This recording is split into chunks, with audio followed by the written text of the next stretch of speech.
Hello friends, UK-ലെ NHS ഹോസ്പിറ്റലുകളിലേക്കുള്ള ഇൻ്റർവ്യൂകൾ എന്ന് restart ചെയ്യുമെന്നുള്ള കാര്യമാണ് നമ്മളുടെ കൂടുതൽ ആൾക്കാരും എപ്പോഴും ചോദിക്കുന്നത്.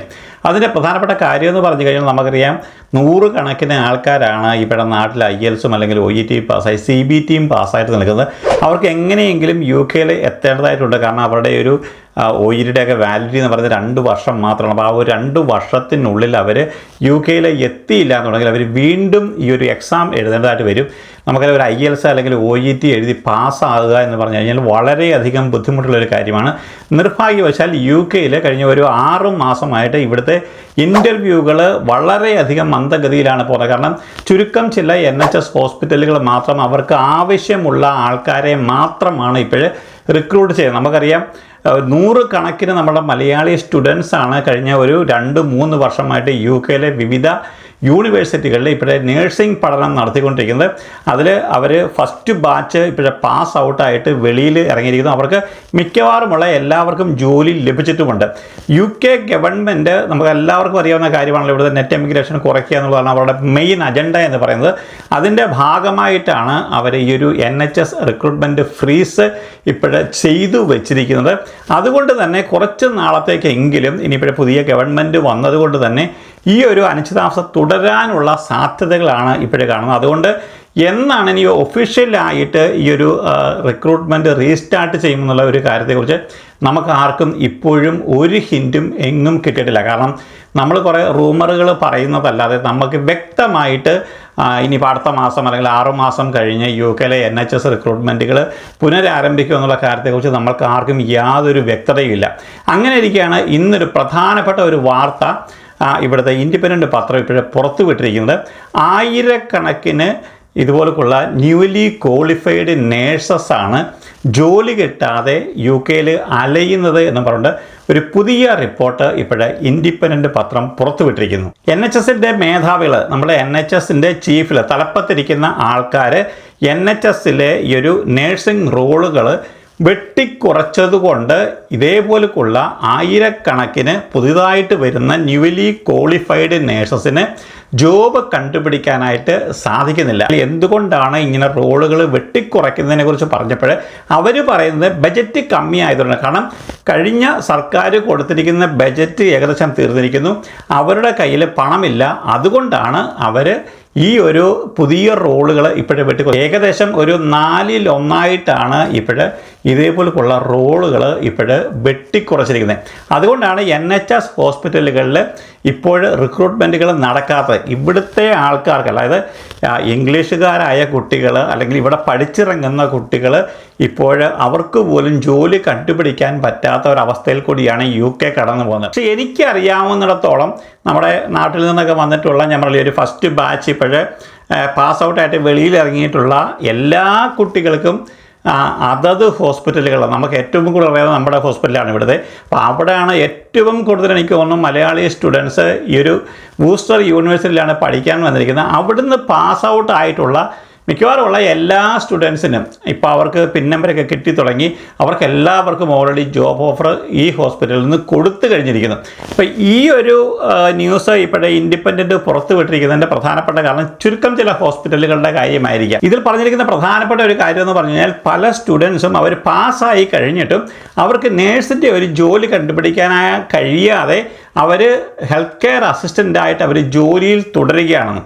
അങ്ങനെയുള്ള ഒരു കാര്യം നമ്മൾ ഇതുവരെ അറിഞ്ഞിട്ടില്ല. കാരണം ഒരു പിൻ നമ്പർ NMCയിൽ നിന്ന് കിട്ടിക്കഴിഞ്ഞാൽ നമുക്കറിയാം, ചിലപ്പോൾ ആ ഒരു പിൻ നമ്പർ വെയിറ്റ് ചെയ്യുന്ന സമയത്താണ് സാധാരണ ബാൻഡ് 3 ആയിട്ട് അല്ലെങ്കിൽ ഹെൽത്ത് കെയർ അസിസ്റ്റൻ്റായിട്ട് ഈ ഒരു ന്യൂലി ക്വാളിഫൈഡ് നേഴ്സ് തുടരുന്നത്. പക്ഷേങ്കിൽ NMCയിൽ നിന്ന് എന്ന് പിൻ നമ്പർ കിട്ടിക്കഴിയുമ്പോൾ അന്ന് തൊട്ട് അവർ ബാൻഡ് 5 രജിസ്റ്റേർഡ് നേഴ്സാവും. 90% ഹോസ്പിറ്റലുകാരും പിന്നീട് അവരെ ഹെൽത്ത് കെയർ അസിസ്റ്റൻ്റായിട്ട് ജോലിയിൽ തുടരാറില്ല. കാരണം അതിൻ്റെ ആവശ്യമില്ല. എല്ലാ ഹോസ്പിറ്റലിലും ഇപ്പോഴും ഈ പറയുന്ന ധാരാളം നേഴ്സസിൻ്റെ വേക്കൻസികളുണ്ട്. അതുകൊണ്ട് തന്നെ ഒരു നേഴ്സിന് പിൻ നമ്പർ ലഭിച്ചു കഴിഞ്ഞാൽ അപ്പോൾ തന്നെ അവർക്ക് യൂണിഫോം കൊടുത്ത് പിറ്റേ ദിവസം തൊട്ട് ഒരു ബാൻഡ് 5 നേഴ്സായിട്ടാണ് സ്റ്റാർട്ട് ചെയ്യുന്നത്. എന്നാൽ പുതിയതായിട്ട് ഇപ്പോഴേ ഭരണത്തിൽ വന്നിരിക്കുന്ന നമ്മുടെ ലേബർ ഗവൺമെൻറ് ഇതിനെ വിശേഷിപ്പിച്ചത് അസംബന്ധം എന്നാണ്. എന്ന് പറഞ്ഞു കഴിഞ്ഞാൽ, ഇങ്ങനെ ന്യൂലി ക്വാളിഫൈഡ് ആയിട്ട് വരുന്ന നേഴ്സസിനെ വീണ്ടും ഹെൽത്ത് കെയർ ആയിട്ട് ജോലി ചെയ്യിപ്പിക്കുക എന്ന് പറഞ്ഞു കഴിഞ്ഞാൽ അസംബന്ധമാണ്. അതിനെക്കുറിച്ച് അവർ പഠിക്കുന്നു. അപ്പോൾ ഇങ്ങനെയുള്ള വിഷയങ്ങൾ ഉണ്ട് എന്നുണ്ടെങ്കിൽ എത്രയും പെട്ടെന്ന് തന്നെ അവർ ഡീൽ ചെയ്ത് അങ്ങനെയുള്ള നേഴ്സുമാർക്ക് പെട്ടെന്ന് തന്നെ ജോലി കൊടുക്കാനായിട്ടുള്ള ആ ഒരു സാഹചര്യത്തിലേക്കാണ്. നമുക്ക് എല്ലാവർക്കും അറിയാം, ലേബർ ഗവൺമെൻറ് ഇപ്പോൾ അധികാരത്തിൽ വന്നത് ജൂലൈ 4 ഇലക്ഷൻ കഴിഞ്ഞപ്പോഴാണ്. അപ്പോൾ അവരെന്തായാലും ഈ കാര്യങ്ങളെല്ലാം പഠിക്കുന്നു. ഇതിനെക്കുറിച്ച് റോയൽ കോളേജ് ഓഫ് നേഴ്സിൻ്റെ deputy chief nurse doctor Nicola Ashby പറഞ്ഞത്, ഈ വർഷം ഈ ഒരു ബിരുദം ലഭിച്ചിരിക്കുന്ന, അതായത് ഇവിടുത്തെ ഒരു BSc നേഴ്സിംഗ് കഴിഞ്ഞ് ഇറങ്ങുന്ന കുട്ടികൾക്ക് ജോലികൾ ഉറപ്പാക്കാനുള്ള അടിയന്തര നടപടികൾ സ്വീകരിക്കണമെന്ന് NHS ഇംഗ്ലണ്ടിനോടും ഹെൽത്ത് കെയർ തൊഴിലുടമകളോടും ആവശ്യപ്പെട്ടിട്ടുണ്ട്. Department of health and social കെയറിൻ്റെ ഒരു വക്താവ് ഇന്ന് പറഞ്ഞിരിക്കുന്ന ഒരു പ്രധാനപ്പെട്ട കാര്യം എന്ന് പറഞ്ഞു കഴിഞ്ഞാൽ, ഇതുപോലക്ക് ഗ്രാജുവേറ്റ് ആയിട്ട്, അതായത് പഠിച്ചിറങ്ങുന്ന യോഗ്യതയുള്ള ഹെൽത്ത് കെയർ പ്രൊഫഷണലുകൾക്ക് NHS ഹോസ്പിറ്റലുകൾ ഒരു ജോലി ലഭിക്കുന്നില്ല എന്നുള്ളത് അസംബന്ധമാണെന്നാണ്. ഇത് രോഗികൾക്ക് പരിചരണം ലഭിക്കാതിരിക്കുന്നതിനുള്ള ഒരു സാധ്യതയായിട്ട് മാറും. റിക്രൂട്ട്മെൻറ്റ് ആൻഡ് എംപ്ലോയ്മെൻറ്റ് കോൺഫെഡറേഷൻ ശേഖരിച്ച പ്രത്യേക ഒരു ഡാറ്റ സൂചിപ്പിക്കുന്നത്, കഴിഞ്ഞ വർഷത്തെ ഏറ്റവും വലിയ കുറവ് കുട്ടികളുടെ നേഴ്സിംഗ് പോസ്റ്റുകളുടെ ആ ഒരു കാര്യത്തിലാണ്. ഇത് 25%. ഡെൻ്റൽ നേഴ്സുമാരിൽ ഏകദേശം 36% കുറവ് വന്നപ്പോൾ മിഡ്വൈഫുമാരുടെ കാര്യങ്ങളിൽ ഏകദേശം ഒരു 19%, കമ്മ്യൂണിറ്റി നേഴ്സുമാരുടെ ഇതിൽ ഒരു 23%-ൻ്റെയും കുറവ് ഉണ്ടായി എന്നാണ്. NHSൻ്റെ confederation chief executive Matthew Tyler ഈ ഒരു ഇൻഡിപെൻഡൻറ്റ് പത്രത്തിനോട് പറഞ്ഞത്, NHS വലിയ സാമ്പത്തിക സമ്മർദ്ദത്തിലാണ് പ്രവർത്തിക്കുന്നത് എന്നത് ഒരു രഹസ്യമായിട്ടുള്ളൊരു കാര്യമൊന്നുമല്ല. കാരണം NHS ഹോസ്പിറ്റലുകളിലെ ബജറ്റ് കുറവാണ്. അപ്പോൾ അവർ ഒരു ആവശ്യത്തിന് ആൾക്കാരെ റിക്രൂട്ട് ചെയ്യാൻ, അല്ലെങ്കിൽ ആവശ്യത്തിന് ആൾക്കാരെ നിയമിക്കാനായിട്ട് അവർക്കിപ്പോൾ സാധിക്കുന്നില്ല. ഈ വർഷം ആദ്യം നടത്തിയ ഞങ്ങളുടെ ഒരു സർവേയിൽ ഈ കണ്ടെത്തലുകൾ എത്രമാത്രം പ്രശ്നമായിട്ട് മാറിയിട്ടുണ്ടെന്നതിനെക്കുറിച്ചാണ് ഈ ഒരു NHSൻ്റെ confederation chief executive Matthew Tyler ഈ ഒരു പത്രത്തിനോട് ഇന്ന് പറഞ്ഞത്. ഞാൻ UK വരാനിരിക്കും. നമുക്കെല്ലാവർക്കും അറിയാം, നിങ്ങളെന്ന് പറഞ്ഞു കഴിഞ്ഞാൽ ഈ പറഞ്ഞതുപോലെയൊക്കെ തന്നെ നിങ്ങളുടെ OET അല്ലെങ്കിൽ IELTSൻ്റെ എക്സാമിൻ്റെ വാലിഡിറ്റിയൊക്കെ തീരാറായിരിക്കുന്ന ആൾക്കാരോട് എനിക്ക് പറയാനുള്ളൊരു കാര്യം എന്ന് പറഞ്ഞു കഴിഞ്ഞാൽ, നിങ്ങൾ NHSൻ്റെ വെബ്സൈറ്റിലേക്ക് നിങ്ങൾ ഡയറക്റ്റ് പോവുക.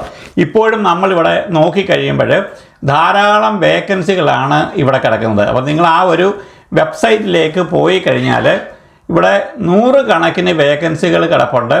അവിടെ എല്ലാ വേക്കൻസികളിലും ഇപ്പോഴും അവർ ഇൻ്റർനാഷണലി വരുന്ന ആൾക്കാർക്ക് അവർ COS കൊടുക്കാൻ തയ്യാറാണ്.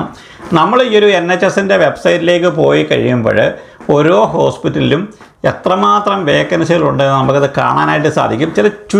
ചില ഹോസ്പിറ്റലുകൾ മാത്രമായിരിക്കും ഈ ഒരു ബജറ്റിൻ്റെ പ്രശ്നം കൊണ്ട് സ്ട്രഗിൾ ചെയ്യുന്നത്. എനിക്ക് തോന്നുന്നു വേറെയുള്ള മിക്കവാറുമുള്ള എല്ലാ ഹോസ്പിറ്റലുകളിലും വലിയ ബജറ്റിൻ്റെ പ്രശ്നം ഒന്നും തന്നെയില്ല. അവർ ഇൻ്റർനാഷണലി പോലും റിക്രൂട്ട് ചെയ്യുന്ന പല ഹോസ്പിറ്റലുകളും ഇപ്പോഴും UK നിങ്ങൾ ആ ഒരു വെബ്സൈറ്റ്, ഞാനത് ഒന്നുകൂടെ ഞാൻ പലപ്പോഴും കാണിച്ചു തന്നുള്ളതാണ്. നിങ്ങളൊരു NHSൻ്റെ വെബ്സൈറ്റിലേക്ക് പോയി കഴിഞ്ഞാൽ ഏകദേശം ഒരു 1413 പേജുകളോളം ഉണ്ട്.